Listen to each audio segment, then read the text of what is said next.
Ni furaha yangu kuweza kusimama mbele yenu na kusema maneno machache juu ya habari ya ufalme wa Mungu katika siku hii ya leo. Na kichwa chenyewe cha somo ambacho tutakwenda nacho katika wiki hii kimepewa jina la ufalme wa Mungu. Ufalme wa Mungu. Ufalme wa Mungu ni habari ambayo sio geni sana katikati yetu, lakini pia sio habari ambayo ni geni sana kwa wale wasomaji wa Biblia. Yesu amekuwa akitoa mifano mingi sana kuhusiana na habari za ufalme wa Mungu.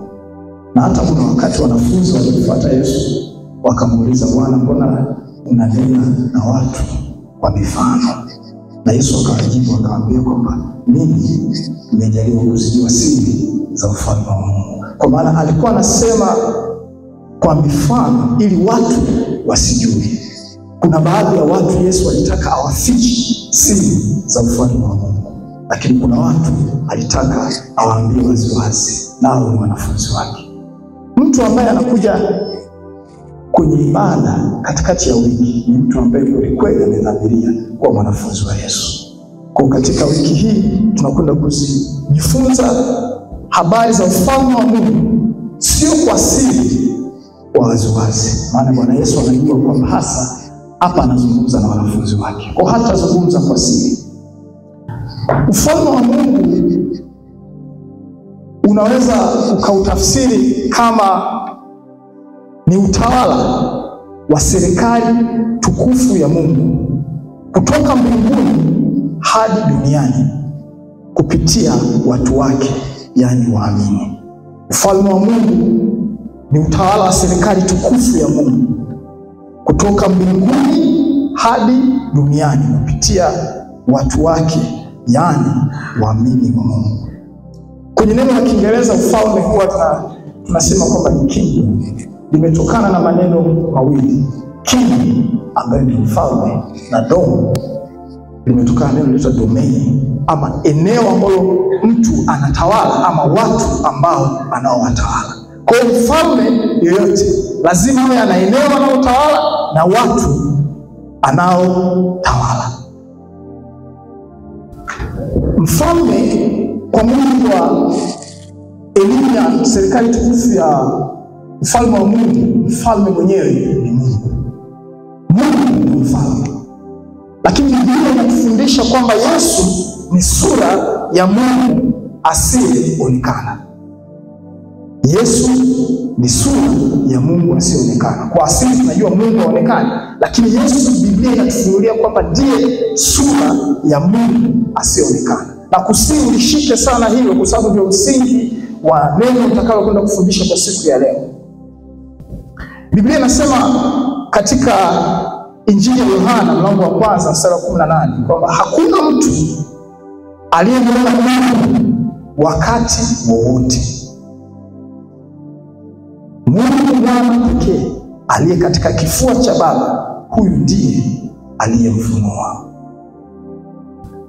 Tunafahamu wakati wa wana wa Israeli wanasafiri kutoka Misri kwenda katika nchi ya Kanaani, Biblia inatuambia kwamba walimuona Mungu.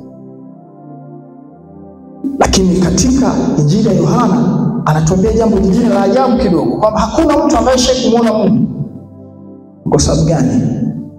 Wana wa Israeli hawakumuona Mungu katika uhalisia wake, bali walimuona Mungu kama malaika wa Mungu. Maana Biblia inatuambia kwamba Torati ilikuja kwa mkono wa malaika kwa njia ya mjumbe ambaye ni Musa.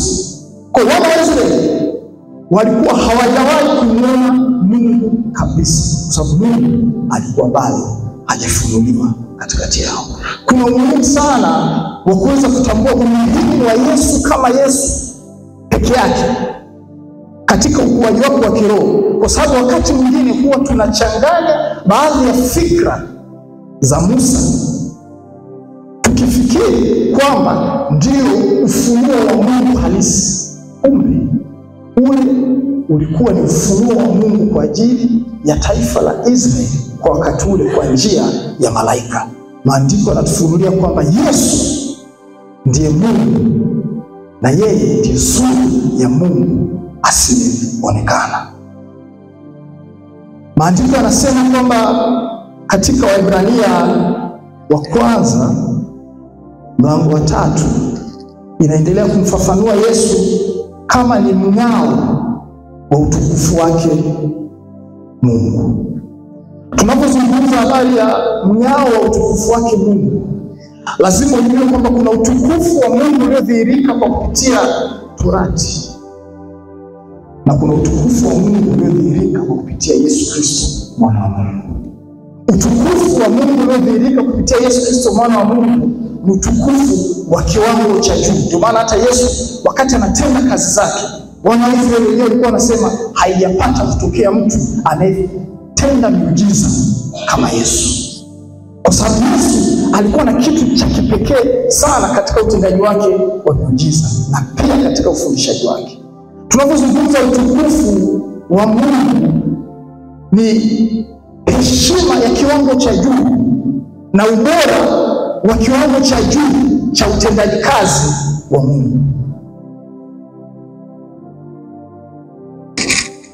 Yesu wakati wa siku ya harusi ya Kana alibadilisha maji kuwa mvinyo.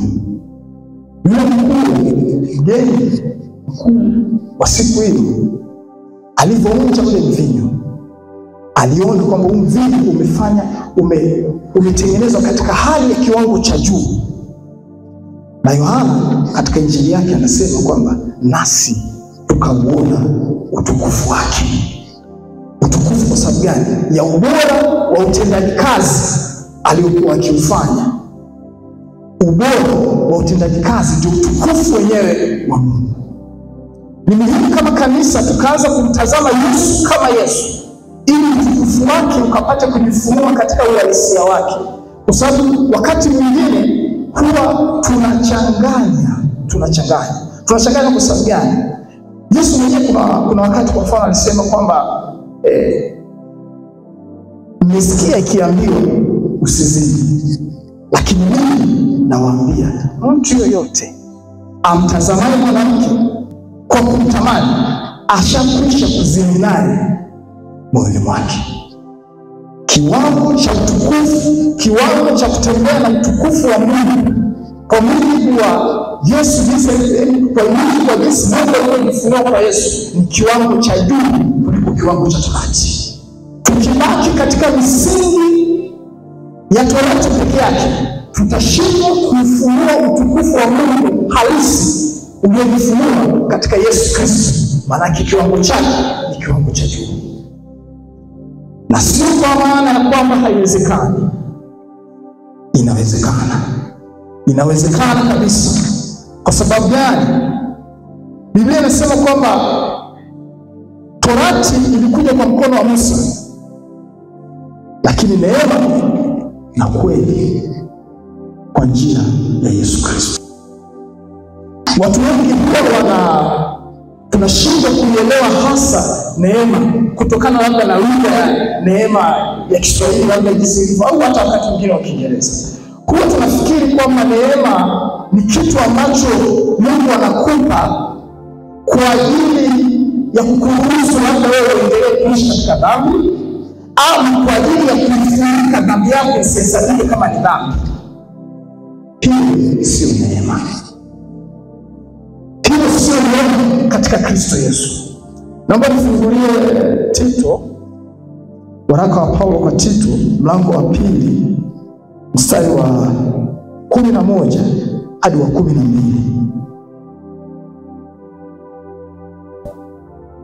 Nasoma katika jina la Bwana.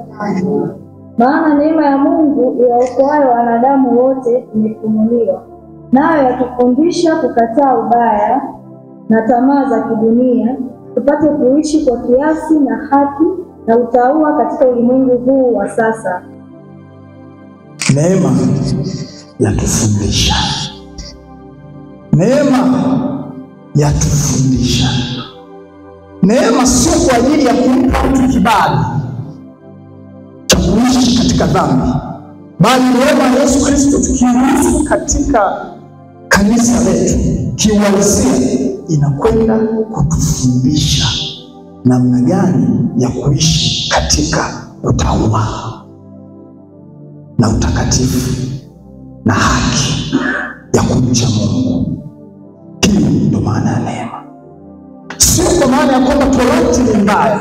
Torati ni nzuri, lakini utukufu wa torati ni mdogo sana ukishindana na utukufu ulio katika neema iliyokuja kwa Yesu Kristo. Neema itatufundisha. Torati ilikuwa inaamuru fanya hivi, fanya hivi, fanya hivi. Neema inakufundisha. Neema inatufundisha namna gani ya kuishi katika utauwa. Kanisa wakati mwingine imefika hatua ambayo kuna mambo tunaanza kuyaruhusu tukifikiri kwamba ni ya kimungu, lakini sio ya kimungu kwa mujibu wa neema iliyo katika Kristo Yesu, ya kwamba Wakristo wanaweza wakaoa mitaala. Lakini tukumbuke neema iliyo katika Kristo Yesu sio neema ya kuturuhusu kuishi katika dhambi. Wale watu wa torati, inawezekana baadhi yao waliishi katika utaratibu huu, lakini tukumbuke Mungu alikuwa bado hajajifunua kikamilifu. Yesu alisema kwamba hivi haikuwa hivyo tangia mwanzo. Mwanzo jinsi ilivyokuwa, mtu mke mmoja na mme mmoja. Hii ndio injili ya Yesu. Tukisema kwa kuwa Suleiman alikuwa na wake wengi, Suleiman sio Kristo. Tunafahamu kabisa ni kweli alipakwa mafuta kwa ajili ya kuwa mfalme wa taifa la Mungu na akafanya kazi kama Kristo, lakini hakukamilisha kusudi lake kama Kristo. Ni mtu mmoja tu. Katika maandiko matakatifu tunaambiwa kwamba ndiye aliyetimiliza utimilifu na ukamilifu wa kiungu, na Biblia inasema kwamba na sisi tumekamilika katika yeye. Leo hii kwanza tunaambia kwa kuwa Suleiman alifanya. Suleiman ni sio mfuasi wa Suleiman. Ni sio mfuasi wa Suleiman. Wewe kama kiongozi unafikiri hata kama umesoma mpaka PhD. Unajua watu ambao tunasoma theology, sababu mimi nimesoma theology kidogo. Nilipata bahati ya kusoma theology kwenye chuo cha Makumeni cha miezi 6 kaje. Lakini kuna changamoto moja. Kuna changamoto moja, tunao watu ambao tumesoma theology au wanasema hivi, ujuzi kuleta majivuno, bali upendo hujenga. Ujuzi kuleta majivuno, bali upendo hujenga.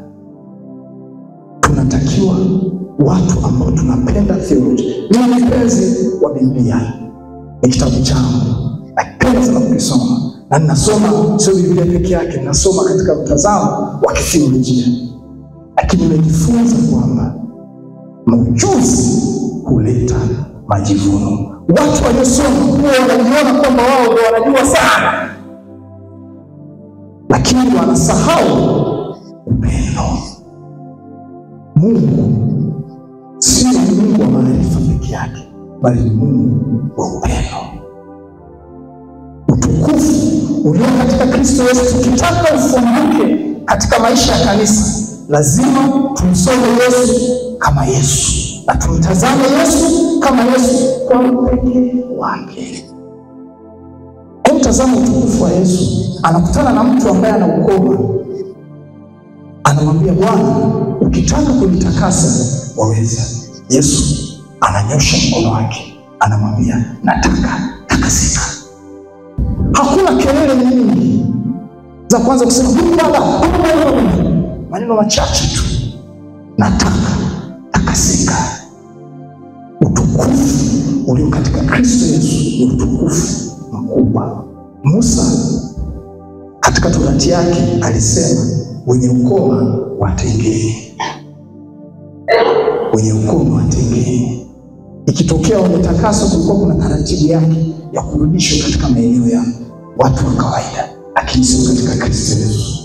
Kristo Yesu utukufu wake ni mkubwa, upendo wake ni mkubwa, anasema nataka takasika.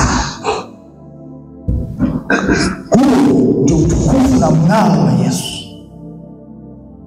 Jambo lingine ambalo nataka kulizungumza katika siku ya leo, ambayo iko katika hiyo Waebrania wa kwanza mlango wa 3, anazungumza yeye pia ndio nafsi ama chapaa yake, chapaa ya nafsi yake Mungu. Nafsi ni kitu gani? Kwa watu ambao wamesoma psychology wanajua nafsi ni kitu gani. Nafsi inawakilisha tabia ya mtu, mawazo ya mtu, akili ya mtu na nia ya mtu. Tukitaka tujue tabia ya Mungu, tunatakiwa tumwangalie Yesu. Tukitaka tujue mawazo ya Mungu, tunatakiwa tuyajue mawazo ya Yesu. Tukitaka tujue akili ya Mungu, tunatakiwa tujue akili ya Yesu. Tukitaka tujue nia ya Mungu, tunatakiwa tumwangalie Yesu. Tujifunze kwa Yesu katika namna ya pekee. Maana yeye, Biblia ndio inasema kwamba ndiye chapaa ya nafsi yake. Kanisa limepoteza utukufu halisi wa Mungu kwa kuwa limepoteza mng'ao wa Mungu ambaye ni Yesu. Na kukumbatia utukufu wa Mungu uliodhihirika kwa njia ya Elia na Musa, ambao ni utukufu wa Mungu lakini katika kiwango kidogo. Unajua, ukichukua tochi afu ukaweka kitambaa cha kijani mbele yake ukawasha, vitu vyote vinavyotokea nyuma yake vinakuwa vina kijani. Uhalisia wa mwanga halisi hatuwezi tukauona katika maisha yetu endapo kama hatutatoa fikra ambazo hazikuwa za kimungu halisi. Hawa watu walifanya mambo makuu katika utumishi wao, lakini sio mambo yote yalikuwa ni ya kimungu. Lazima tujifunze na tukaengua. Yesu alitoa mfano mmoja, ufalme wa Mungu, akasema ufalme wa Mungu umefanana na mtu mmoja ambaye alitupa nyavu zake, akaokota samaki wengi na vitu vingi sana baharini, akaviweka kando, akaanza kupembua. Wale samaki walikuwa wanaona wanafaa, aliwaweka sawa. Vile vitu ambavyo walikuwa wanaona sio zenyewe, akaviweka pembeni. Huo ni ufalme wa Mungu. Lazima tuwe tuna akili ya kupambanua vitu ambavyo ni vya kimungu na vitu visivyo vya kimungu, hata vilivyo katika Biblia. Maana mambo mengine yaliwekwa katika maandiko ili tujifunze kwa hayo. Tujifunze kwa hayo, sio tuige. Ukisoma habari za kwenye Injili ya Luka mlango wa 9 mstari wa 54 hadi 56. Ukisoma mistari ya nyuma, tutatoa brief kidogo kwa mistari ya nyuma. Ni wakati fulani ambapo Yesu alikuwa anakwenda katika mji wa Yerusalemu, na aliwaagiza wanafunzi wake wakamwandalia mahali katika mji wa Samaria. Lakini wale wanafunzi walipofika mahali pale, watu wa Samaria hawakumpokea au hawakuwapokea, kwa sababu walijua kwamba Yesu sasa anapitiliza anaenda Yerusalemu. Walitaka labda akae pale pale. Watu wa Samaria ni kama hawakufurahishwa na hicho kitendo. Basi wanafunzi ndio wakarudi sasa kumpa Yesu majibu. Majibu waliompa ni haya. Wakamwambia, Biblia inasema hivi katika Luka 9 mstari wa 54 hadi 56. Wanafunzi wake Yakobo na Yohana walipoona hayo, walisema, Bwana, wataka tuagize moto ushuke kutoka mbinguni uangamize kama Elia naye alivyofanya? Yesu akawajibu. Biblia inasema akawageukia, akawakanya ama akawakemea, akasema, hamjui ni roho ya namna gani mlionayo. Kwa maana Mwana wa Adamu hakuja kuziangamiza roho za watu, bali kuziokoa. Kumbuka hao watu walisema tushushe moto kama nani? Kama Elia.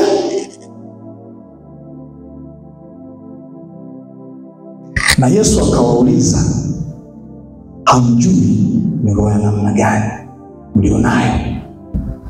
Hivi katikati yetu ni wangapi katikati yetu aidha tushawahi kufanya ama kufundisha ama kufundishwa tukalipokea, watu ambao wametukataa, watu ambao hawafanyi kwa jinsi tunavyotaka sisi, tunasema tukasend fire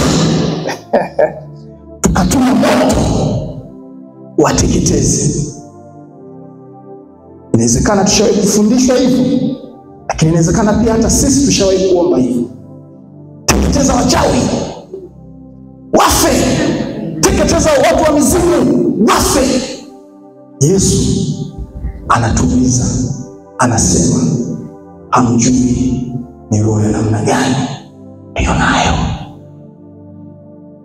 Maombi mengine tunayoyaomba, tunafikiri tunaomba kwa mujibu wa Mungu. Ni kweli, kwa mujibu wa Mungu wa Elia, lakini sio kwa mujibu wa Mungu aliyejifunua katika Kristo Yesu. Kuna kitu cha msingi sana ukakifahamu hiyo. Kwa sababu gani? Baada ya anguko la Adamu, uumbaji wote uliingia katika ubatili. Hiyo tunajifunza kwenye Warumi 8 mstari wa 19 hadi 20. Kutokana na muda sitaweza kusoma hiyo. Biblia inasema kwamba viumbe vyote viliingia katika ubatili na viumbe vyote vinasubiri kufunuliwa kwa wana wa Mungu, ambaye wa kwanza ni Yesu Kristo, na wengine ndio mimi na wewe.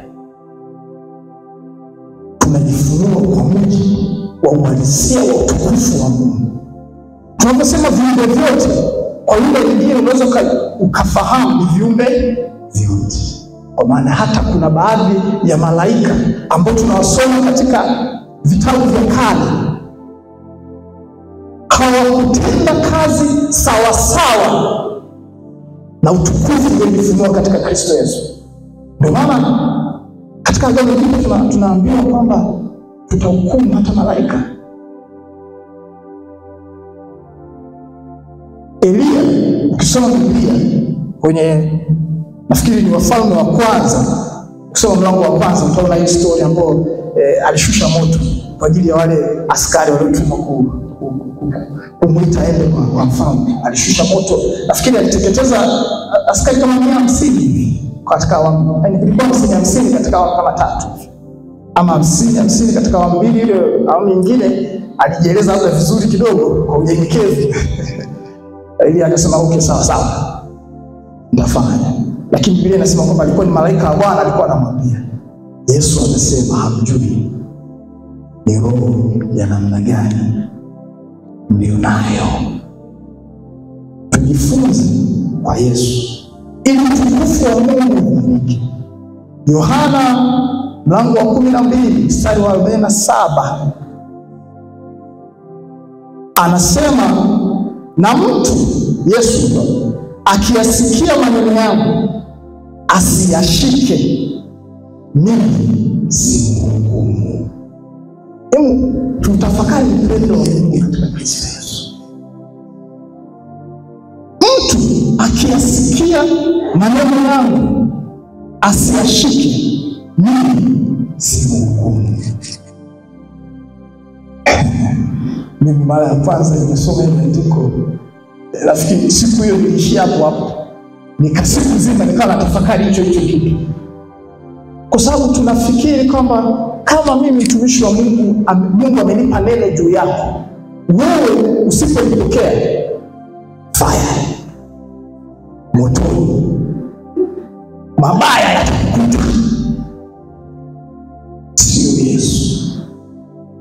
Sisi kama watumishi wa Mungu tuliyetumwa kwa jina la Yesu, tujifunze kuwa na unyenyekevu hata kwa wale watu ambao hawapokei lile neno ambalo Mungu ametupa. Kwa sababu gani? Ndiyo tabia ya Yesu, ndiyo tabia ya Mungu. Yesu anasema, iweni na huruma na rehema kama Baba yenu wa mbinguni alivyo, kwa maana yeye anawanyeshea mvua wema na wabaya, wenye haki na wasio haki. Hiyo ndio nafsi ya Mungu kiuhalisia ilivyojifunua kwa Yesu Kristo, si ilivyojifunua kwa Musa. Maneno tunayotumia wakati wa maombi ni ya muhimu kuliko maombi yenyewe. Kumbuka sana hicho kitu. Maneno unayoyatumia wakati wa maombi ni ya muhimu zaidi kuliko maombi yenyewe. Unaweza ukasema maneno mengi sana, lakini Biblia kwenye kitabu cha Mhubiri inasema kwamba hao umenena maneno ya upumbavu. Mhubiri mlango wa 5. Kwa wakati wako utenda utasoma. Ni mistari ya kwanza tu michache, kama mistari 4-5 inaeleza hicho kitu. Usiende mbele za Mungu ukiwa na maneno mengi, maana Mungu yuko juu, wewe uko chini. Unaweza kusema maneno mengi ambayo ni nini? Pumbavu. Maombi mimi wanafananisha ni kama nyaya za umeme. Maombi ni kama nyaya za umeme. Maneno unayoyasema ndio umeme wenyewe. Ukiwa una maneno ambayo yana nguvu kidogo, mwanga unaowaka katika maisha yako utakuwa ni mdogo. Ukiwa na maneno ambayo yana nguvu, mwanga unaowaka katika maisha yako ni mkubwa, na hakuna nguvu iliyokuwa kama nguvu ya upendo. Yesu wakati fulani anawaagiza wanafunzi wake waende wakawaponya wagonjwa, aliwekea mikono wakawaponya wagonjwa, wakafufua wafu, wakahubiri Injili kwamba ufalme wa Mungu umewakaribia. Aliwaambia, mkiingia katika nyumba ya mtu isalimieni, yani takieni amani. Mtu wa hiyo nyumba akiwapokea au akistahili ya amani itakaa, na akasema asipostahili, yani akawakataa au asipotaka kuipokea hiyo amani yenu, hiyo amani itawarudia. Kwa nini Yesu anataka tubariki? Anataka tubariki ili sisi tubarikiwe zaidi. Yakobo anafundisha, anasema katika kinywa kimoja kitatoka baraka na laana. Je, utamlaani yule mtu ambaye Mungu amemuumba kwa mfano wake, na wewe tena baada ya hapo utaanza kusema namsifu Mungu na kuabudu Mungu, afu kutoka pale fire? Upendo ni nguvu kubwa. Upendo ni nguvu kubwa. Malaika alimtokea Danieli, alimwambia nimekuja kwa sababu ya maneno yako. Danieli 10:12. Kuna malaika tunawazuia kutuhudumia kutokana na maneno tunayoyasema. Huyu malaika alimwendea akamtokea Danieli akamwambia nimekuja kwa sababu ya maneno yako. Petro, utasoma pia kwa wakati wako katika mlango wa 10 wa kitabu cha Matendo ya Mitume, mlango wa 10 mstari wa 44, anasema Petro alipokuwa akisema maneno hayo, Roho Mtakatifu akawashukia wote waliosikia lile neno. Biblia inasema maneno hayo. Maneno yapi? Yesu anatamani atuhudumie, tuondoe chuki iliyopandikizwa katikati yetu. Yumkini hata na watumishi wa Mungu walikuwa na nia nzuri ya kuwafungua, kuwapa maisha yaliyo bora zaidi, lakini hawakumsoma Yesu. Anataka atufungue, lakini kwa njia ya upendo, kwa njia ya kuwaombea mema hata wale walio wabaya, ya kuwabariki maadui zetu. Hilo ndilo neno la Kristo. Hilo ndilo neno la Kristo. Kwa tukitaka Mungu ajifunue kiuhalisia kanisa, kwa siku ya leo Mungu ametupa agizo hilo. Tumtazame kwa Yesu, kwa kuwa Yesu ndio chapa, Yesu ndio mng'ao. Unataka maisha yako yang'ae ndugu yako? Unataka biashara yako ishamiri? Mpende Yesu katika uhalisia wake, katika upekee wake, katika huruma yake, katika neema yake. Mruhusu akufundishe. Yesu ni Yesu wa huruma. Yesu wa huruma sana. Anakufundisha. Akikufundisha ukiteleza, Bwana nimeteleza hapa, anakuambia usijali, amka tena, nyanyuka.